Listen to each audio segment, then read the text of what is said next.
Queen Carvania stood haloed by the morning sun. An army hung on her every word. My champions, I have sold my chariot on Carvana. 'Twas a lovely SUV, an inexplicably queenly offer. They're even coming to the castle to collect it. Tonight, we feast! An offer you can feast on. Sell your car today on Carvana. Pickup fees may apply. Fear is the virus is trending on TikTok. Vaccines are poison. Then your yoga teacher says that sex-trafficked children are being sacrificed by satanic liberals, but it's all okay. The Great Awakening is coming. What is happening? Every week on Conspirituality Podcast, we explore the fever dreams that suck friends, family, and wellness gurus down the right-wing cult spiral in a search for salvation. I'm Richard Serrett. Join me on Strange Planet for in-depth conversations with the world's top paranormal investigators, alien abductees, Bigfoot trackers, monster hunters, time travelers, and more. The handler one day told her this whole thing about how they've been terraforming on Mars and they're building a colony and they're recruiting specific people of specific bloodlines and specific talents and skill sets to go onto the planet. On Richard Serrett's Strange Planet, we're redefining reality. Listen now wherever you get your podcasts. Overwhelmed by investing? If you're anything like us, the hardest part is getting started. That's why we created the Investing for Beginners podcast. Our goal is to help simplify money so it can work for you. We invite guests to demystify investing. At least like the minimum 10% into the 401k. I'm Dave Ahern. And I'm Andrew Sather. And we hope you join us on the Investing for Beginners podcast.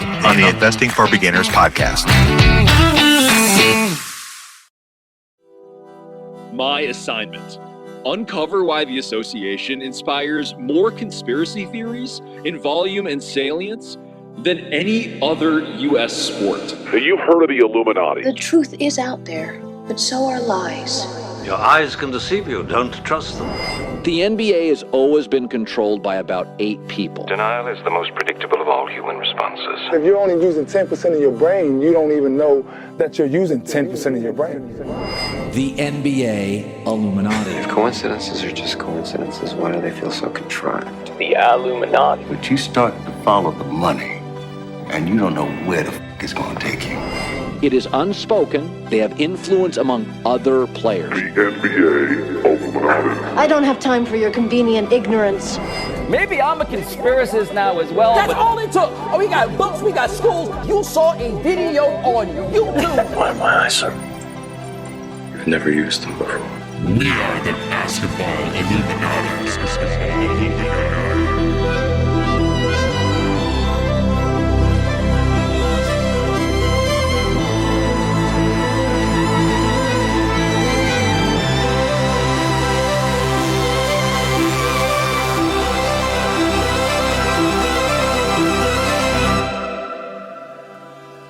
Oh, man.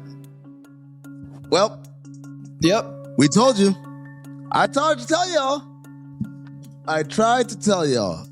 I said, if this happens, if they allow this to happen, we've just turned NBA teams into a condo on South Beach. And guess who just realized, hey, I have a condo on South Beach.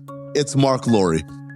Okay, let's break down the news here. So we just found out, 20 minutes ago that the Minnesota Timberwolves are getting flipped.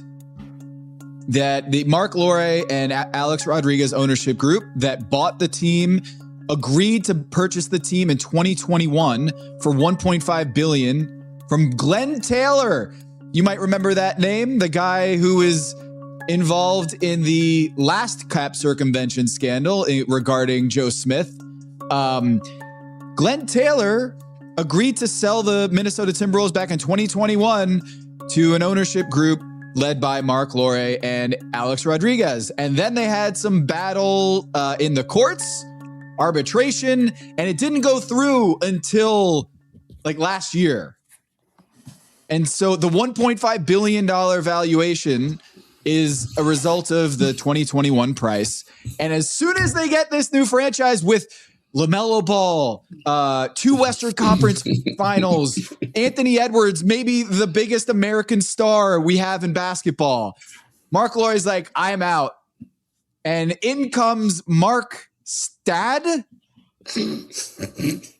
Wos, welcome to the show. It sounds like you say Mark's dad. Like Marc Lori's dad is coming to do this. I don't know why I was Stad party. I was reading Krasinski, our guy, at The Athletic. I was reading it as Stad. Ooh. I was like, Marc Stad, or whatever the dude's name is. It's all so shocking, honestly. It's just weird. Weird shit. I can't believe this. You know, Are there enough lawyers at the league office to go through this with all the other controversies and investigations going on? I mean, for me, it's just with Adam, his whole like line go up theory of management. And it's just like, it just trumps literally any other consideration that might come up that might matter long term. It's just like, line go up. You know, they bought this 2-3 years ago, whatever the fuck it was, tripled it. That's great for my bosses and their properties that they own. You know, nothing else the good matters. Thing is he's a Minnesota guy from the lakes of Minnesota, right? Mayes? No, he's not. Wait, what? No, actually, he's not. It's crazy. He has nothing to do with Minnesota. He's actually out here in San Francisco. Wow. Yeah.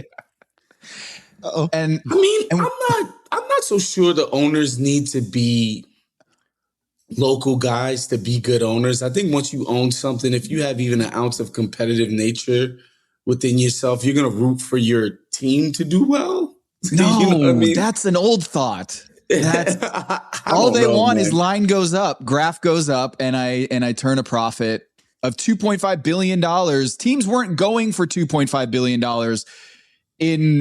until recently, and Mark Walter flipped the Los Angeles Lakers for a profit of $2.5 billion based on the valuation of the franchise at the sale. So I don't think these owners are in it for any of the championship aspirations or building bonds with the community. They're in it as a profit-seeking enterprise. That's it, to sell and make money. It's interesting, too, that you bring up the Lakers, because another thing, and I think I seen Henry talk about this in an email that I got from his newsletter, where he's like, neither Kushner nor Iger are actually personally rich enough to buy something for $12.5 billion in cash. And I don't know, I forget which, because there's so many of these Gulf states involved in sports. I don't know if this is Emirati money or Saudi money or Qatari money, but I know that Walter was involved with some Gulf money. And according to Henry, he's pretty sure that Kushner and Iger are also involved with Gulf money in order to get the cash needed to make this purchase. So besides even just the musical chairs, you know, again, treating this like this is fucking dairy futures, like your NBA franchise, like it's a commodity. Like, what does it mean to now have golf money in the NBA, like actually invested? Not like, oh, they bought like 3%, 5%. Like, they own the fucking Lakers, bro. I like the theory that it's the same golf money. They just swapped out the white guys. That's crazy. But I think the moral of the story is, I don't actually think it's the golf money itself is a problem. I think the problem is the people accessing the golf money are using it strictly in the commodity sense. I'm going to borrow some money from them. I'm going to own this thing. I'm going to flip it. I'll pay them back and I'll make a bunch of money. That's the problem. It's if it was the golf money was being given to, and I know you guys are like talking, does it need to have local ties? I think the general feeling is someone with local ties is less likely to treat this like a commodity. Is more likely to actually give a shit and keep it. And so if it were, I don't know who's rich and from Minnesota, but like, I guess if Prince were still alive, but let's assume Prince was still alive. And Prince got the Emirati money to buy the Timberwolves.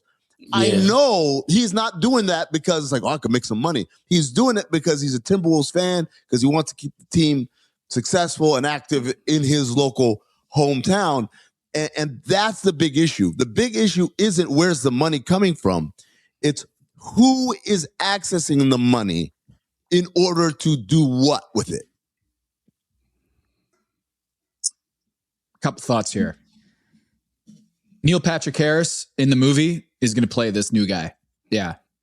I thought Neil Patrick Harris bought the Minnesota Timberwolves for a second. Second thought I had was, who is this guy? Because I'd never heard of him. Dragoneer Investment Group, investment firm that he leads, is a pretty big player in the in this institutional investor scene, which we're hearing so much more about with NBA podcasts and NBA coverage than I don't think any of us signed up to do, is just to talk about private equity, venture capitalism. But Mayes, he's pretty big into AI. Dragoneer is that he's made some pretty big bets on AI last year that I think are interesting to this. One, they finally got out of litigation with Glenn Taylor.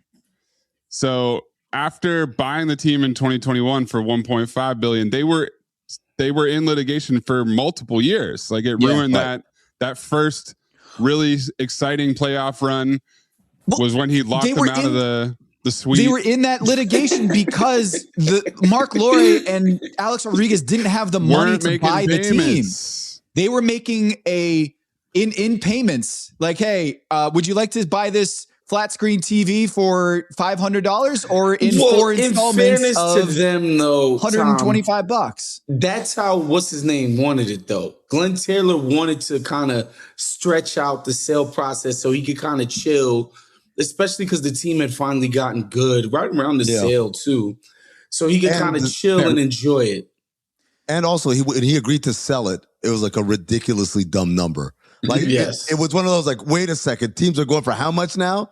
And I agreed to sell this for 1.5. So it was like a combination of team got good, and I realized this is a dumb business move. He got out at exactly the wrong time. But he did ask for the long period, because that's why he had so much time. He spent so much time finding a buyer, because a lot of people was like, bro, I'm gonna buy this shit, I'm gonna own the team. Like, what the fuck, bro? I don't want you hanging around, you and your wife acting like the queen and king of the castle.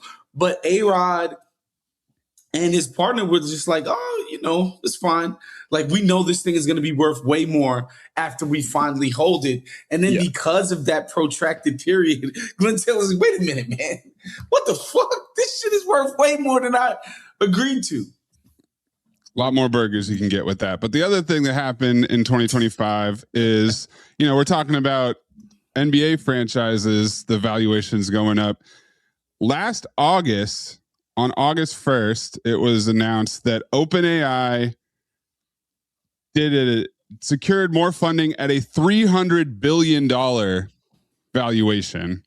They raised $8.3 billion, and $2.8 billion of that was one check from Dragoneer Investment Group. So Marc Stad. He put a huge amount of money into OpenAI, which we know number, is right, based on New York Times. It said an astonishing check, one of the largest ever written. And we know that Josh Kushner also heavily invested in OpenAI. So this is the second venture capitalist heavily invested in OpenAI, buying an NBA team at a tremendous markup, a short number of years after it was previously sold. Yeah. Can't spell Adam Silver without AI. Let's just, Wow. Yeah. You're right. Adam Ilver. It's because there's two ways to look at this, Woz, right? Like, this is capitalism. This is how things work. Like, they look at these these NBA franchises that are money-making machines, because there's only 30 of them, and it's an inelastic good. Like as there's only 30 of them, the price is going to continue to go up because supply is only going to stay at 30 or 32. And as Pablo mentioned today on the New York Times Daily Podcast, there's an increasing number of things that AI is taking over. And then there's this other thing, which is sports, that I don't think a lot of us are signing up to watch ChatGPT play against Claude on the field of play. Sports is like one of the last turfs, like literal playing turfs, that probably, I hope not, is not going to be totally compromised by AI. And so what they're doing is they're diversifying their assets and saying, hey, well, we have all this money and wealth tied up in AI and ChatGPT and LLMs. What if we diversify our risk by investing in these other things in our portfolio? Sports. That's one way to look at it. I think it's just funny that it's happened in sports first, but what I don't think people have a grasp of is how many more mega rich people the AI boom is going to mint. So meaning how many more extremely influential people, right? Just by the virtue of this AI wealth that the boom is going to produce. So it's not just that you're going to see it in sports, you're going to see it in all aspects of life, right? Like you see like Larry Ellison and his fail son can basically purchase Hollywood, purchase all of media in one fell swoop, right? Like there's going to be a bunch more people who can do shit like that. And we're just seeing it happen in sports super quickly for, Mark Walters, a fraudster and whatever. Obviously, the guy's a liar and a cheater and a crook.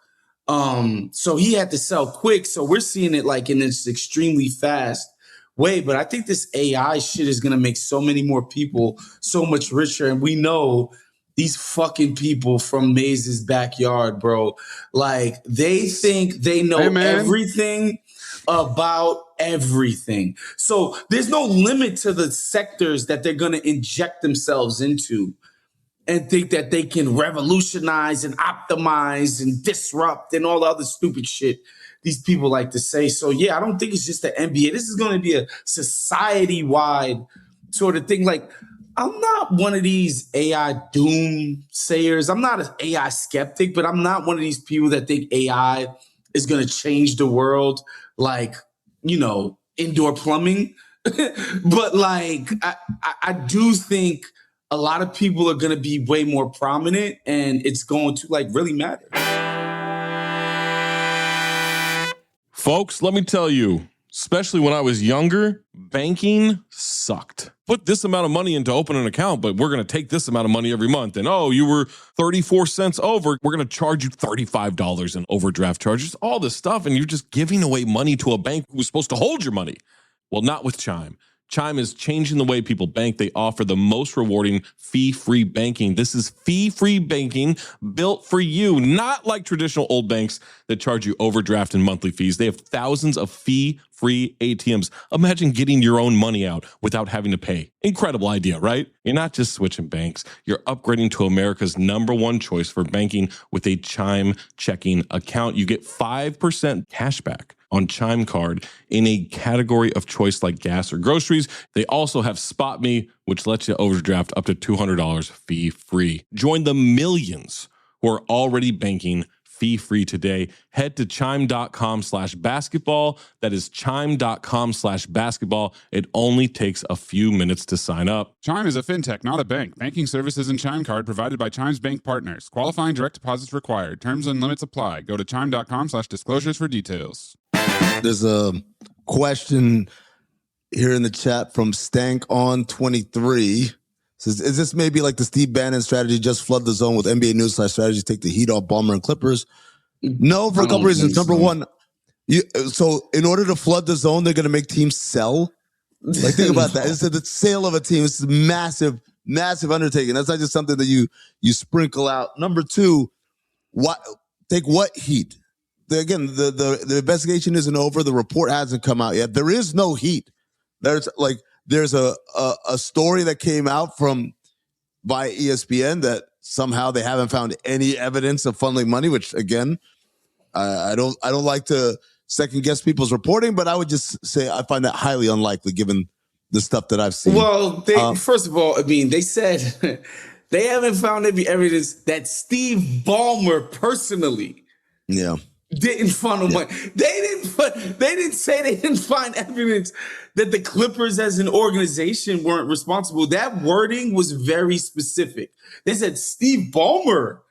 We didn't see any evidence that he personally did it, but like, I don't know. And to answer that question, to be honest, what I've said from the start is like, I think it's pretty obvious they cheated here, but I just don't see where the care is coming from.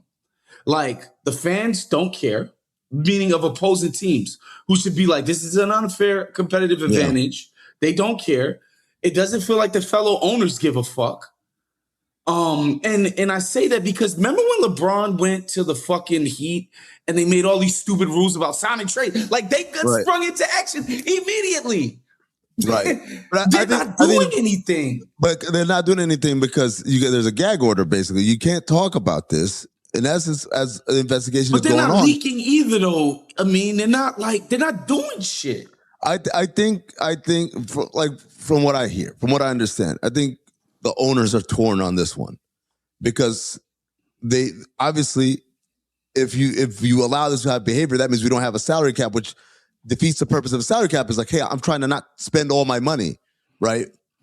There's that side of it. The other side of it is I don't think they want to make an enemy out of Steve Ballmer. That's a real thing of like, like how do we? It's almost like how do you discipline, King Joffrey, right? Like you got to tell him like, hey man, I don't think we should do this, but you can't say it in too, offensive a way to him because there are repercussions that might happen. Well, I think a big part of this, guys, is that the Clippers haven't accomplished dick. This. To me, that's the reason why we if this were the 2018, 17 to 19 Warriors kicking everybody's asses, 100%. sweeping the finals, blah blah blah. Trust me, there'd be a lot more movement, and it was found out that KD got there with ill-gotten gains and blah, blah, blah. Or to be fair, if this had come out in 2019, 2020. Right. When it first happened, everyone's like, oh shit, the Clippers got Kawhi Leonard and Paul George. If that story comes out, then it's a bigger deal. It's definitely the hindsight of it didn't work out for them. They haven't done anything. They haven't even been threatening a championship. The first year, they should have went to the conference finals and lost. But they've done nothing. It's such a blessing in disguise that Steve Ballmer has not won a championship yet with the Clippers. Because if that had happened in 2020, 2021 with Kawhi Leonard and Paul George, and they win the championship and bring a championship to the Clippers, this is 100x bigger story. I think so. Bro. And the views on Pablo's videos are way higher than I think the average person looking at this story would imagine it to be. And all my hits on Yahoo, when I talk about Kawhi in this investigation, through the roof. I don't understand it. What? I don't know when I'm meeting people out in the world. That's what I'm saying. saying. Knicks fans, blah blah blah, insane Laker fans. It doesn't come up. It doesn't. And there's this there's a pocket of the internet that is really invested in this story. But in terms of the grand, you're at the bar with your buddies. I don't think we're all sitting around talking about this story, but there is traction to it in a way that is. Got caught. This is straight up the foundation of competitive balance in the league are these cap rules. They broke them flagrantly, got caught. But they never won anything. And again, to me, it's my own sort of worldview. It's none of the actual nexus of power give a fuck. There's no public backlash. There's no owners. And then the players union has no reason to hate on this either. Kawhi Leonard got paid. Like they have like nobody who could shift the sort of balance of where this shit is heading is interested in, seems interested. Well, we know the players union definitely is not going to be like, whoa, one of our players made extra money on the side. Like, no. And so, yeah, the fan bases, again, the Clippers, man, it's funny. Like, nobody really gives a shit about this team. So it's like fans can't get excited about it. If this were the Lakers, woo, yeah. Well, that's why the Walter Dodgers story is so interesting, right? Because the Dodgers are the evil empire. They stole that mantle from the Yankees. And so everyone's wanting the Dodgers to burn to the ground. You notice right? how everybody's using the Dodgers as an example of everything that's wrong with the sports, with the sport. They're just so relevant. It's just like the Clippers are so irrelevant. It's just people can't. Because I'm just like, I remember at first I was like, yo, Pablo, you doing a lot, bro. Like you gotta come with some goddamn proof. And then as shit comes out, it's just like, no, like these motherfuckers cheated. I remember when we did this a year ago, I'm just like, come on, man. Like you gotta like they just didn't, monitor their employees good enough. Sure. They should have been supervising employee emails better. It's the breadcrumbs that come out where like the Toronto group is like, yeah, they was acting for no-show jobs like the mafia. I feel bad Jeannie for Buss was like, yeah, it was floated to us, but like it's like, bro, this happened. This fucking happened. Straight up. We gotta jump from one Harvard grad to another. Can you prepare this document that you found? Yeah. So Mayes, I don't know how much we want to, can we bring it onto the screen here? This document. Sure. Okay. I'm doing my best Pablo Torre impression here. I'm springing up a document that you guys have yet to have seen. Imagine a stack of papers in front of your proverbial desk in front of you. I was doing some research on Marc Stad, the new owner of the Minnesota Timberwolves. And it was like, I was scraping the internet for stuff. I am pulling up a 1999 news story from CBS News. They did a morning special on TV about when Jesse Ventura went to Harvard to hold a talk at the Cambridge campus. I'm sorry? Jesse Ventura. Jesse Ventura. Do you remember that guy, the wrestler? Turns out he was an aspiring politician, the governor of Minnesota. Former governor of Minnesota. So that's pretty cool, right? That the governor of Minnesota, maybe this is the tie, that Jesse Ventura 27 years ago planted the idea with the chairman of the projects committee of Harvard that booked the governor to speak at the campus. How about this, guys? That's pretty cool, huh? So he's not the traditional Democrat or Republican that we normally bring to the forum. How about that? So Marc Stad is he's an independent. I'm an independent. Spice. Okay. Students wanted to see him. And this next paragraph is about as 20th century bitch as it gets. Ventura found himself defending comments made to Playboy magazine, an interview in which the former professional wrestler called religion a, quote, crutch for the weak-minded, and said fat people are overweight because they, quote, can't push away from the table. Pretty good. Pretty good. We used to be a proper country. So I'm guessing this guy is like, Jesse the Body Ventura is like libertarian. It's like libertarian vibes right there. Well, hold on. So this next quote from responding to the governor's comments, Missy Langsam, I don't know who that is, vice president of the Harvard Radcliffe Republican Club. I think the war on drugs has been a failure. I think a lot of people would agree. It's important that we do keep on fighting drugs. There's no reason to legalize them. Hey, Mayes, just out of curiosity, would you mind humor me and scroll to the next paragraph here? Oh, sure. Amin, can you read me the next paragraph? That's starting with I believe or oh no. I see it. Joe Sandberg, president of the Harvard Radcliffe College Democrats, said, quote, Do we even need to read the code? The reason most folks disagree with Governor Ventura is our laws set a statement about what is right and wrong. It sends a message to young people. I think we need to continue to fight the war on drugs. Joe Sandberg, where have I heard that name before? Oh, did he just get sentenced to 14 years in jail? Aspiration. That's your aspiration guy. Funny as hell. Dog. What a crazy document. So there you have it. At Harvard in 1999, we had the triangulation of Marc Stad, Jesse the Body Ventura, and Joe Sandberg. And since this is 99, Jesse the Body Ventura still has not espoused 9/11 theories. That he said on air on ESPN in response to a question by, you guys remember who asked the question? No. Pablo Torre. What did he ask him about 9/11? Is he a Building 7 guy? Yeah, he's a 9/11 truther. He asked him. I'm not a truther, but Building 7 stuff on the internet is pretty compelling. I will say that. Okay, all right. So anyway, there's a group chat. Me and Reggie Forbes. Interesting. Here, I'm gonna send you, Mayes, this document, and then we'll kind of tie it all together here. I just texted it to you, Mayes.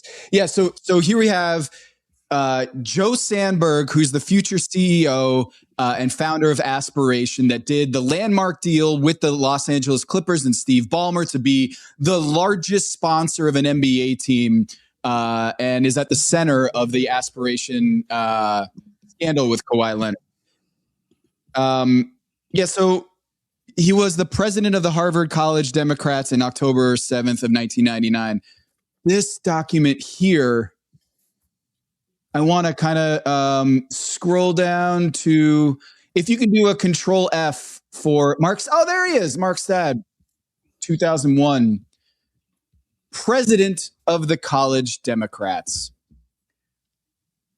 Stad replaced Joe Sandberg, it seems. Wow. That's his boy. Succession. That's his boy. I mean, the amount of scumbags the Ivy League has minted is kind of astonishing, isn't it? This just adds another hit list of Pablo's Harvard grad killing spree that he's been on. If you went to Harvard, Pablo's going to take you out until he's the last man standing. Yeah. There's literally no surprises there. When you consider that, like, Harvard is supposed to be like that. That's the breeding ground for our future betters, guys. Like, literally, that's the entire job of that institution, is to groom the people who will run our lives in the future. And, it's the type of shit they end up doing. And podcasting. All right. Another interesting piece of this story is that Marc Stad, that we just have done a deep dive all the way down to 1999, and Jesse the Body Ventura coming to the campus at Harvard and signing Playboy magazines. He's taking over and buying Mark Lore's stake in the team to be the controlling governor and leader of the franchise, but he is not buying out A-Rod. A-Rod is still going to be a co-owner of this franchise. Interestingly enough, Marc Stad is not going to be the governor of the team. It is actually going to be his wife, who I was surprised to hear that he's not going to be. He's actually going to have his wife to be the governor of the team, of the Minnesota Timberwolves. So then I'm thinking, she was probably, maybe she was running the Lynx earlier and we just didn't know about that, or she played in the W, or that she's a businesswoman that has created an empire and has been in these circles for a while. As far as I can tell, she is going to be running the team, and I think she's a children's book author. That's what's up. So she is going to be. So what she has.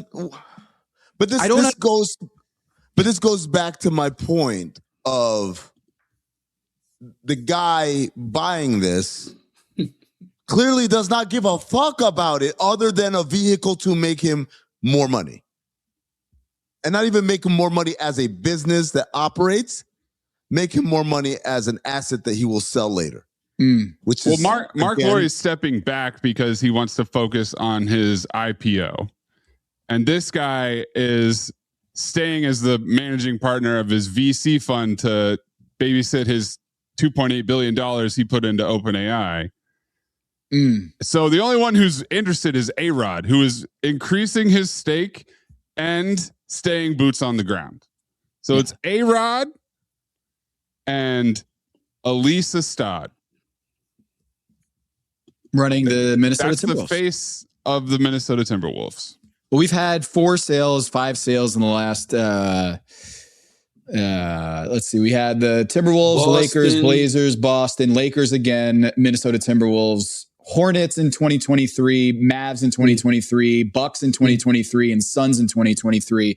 And the Jazz back in 2020 sold for 1.66 in the same year that Marc Lore and A-Rod agreed to buy the team for 1.5. So it was just a few years ago that teams weren't going for more than $2 billion. And now the Minnesota Timberwolves are going for 4.5. And some people would argue the Lakers, they sold for cheap. Well, because they didn't do a lot of people an auction. Would say they could have got more. If they open this thing to like a legitimate bidding war, like I think it could be argued they could have got $20 billion, like close to it. If they went like super, if they went to people who actually had the money, right. Damn, I was watching Wendy's podcast, and it was pointed out that Luka has now had Cuban, Shelly Adelson's wife, Jeannie, Mark Walter, and now Bob Iger. And Kushner. He's had 5 owners in less than 2 years. Yeah.